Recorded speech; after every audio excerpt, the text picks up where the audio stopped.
Now, this was, as I said, kind of the tipping point in the Vietnam War, and this battle had a impact strategically.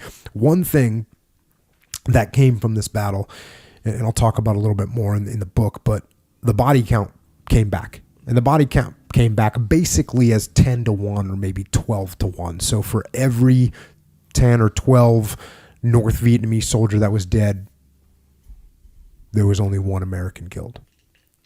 And our generals liked that ratio.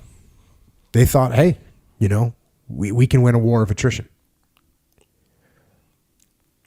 And one of the comments that comes in the book as they go back and interview General Giap, who's the senior general of the North Vietnamese Army. He's got a book, actually, that we're going to do on the podcast at some point.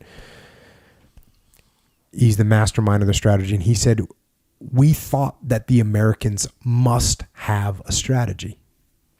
We did. We had the strategy of a people's war. Now, part of what that means is that the strategy of the people's war means we're gonna suffer some casualties, and we're okay with that. So our strategy of saying, well, we'll get them into a war of attrition, they're okay with it. They don't care. Human life has less value for them at this time. The commanders sure as hell didn't care. We talked about that last time. They're losing guys from malaria on the trail. You're going to lose 5-6 guys. They don't care. They've got a war to win.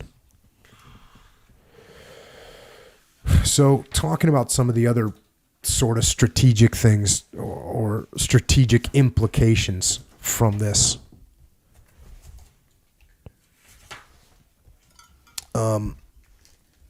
1967, so this is a couple of years later. Back to the book. In mid-December, President Johnson convened a White House meeting of his top advisors.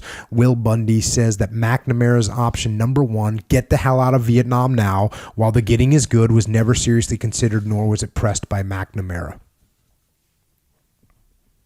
Option number 2, the huge buildup of American combat and support troops, was readily approved by all, including McNamara. Ever the numbers cruncher, McNamara told the gathering, the military solution to the problem is not certain. The odds of success are 1 out of 3 or 1 out of 2. McNamara did push for a bombing pause to prepare U.S. public opinion, for the coming escalation. So,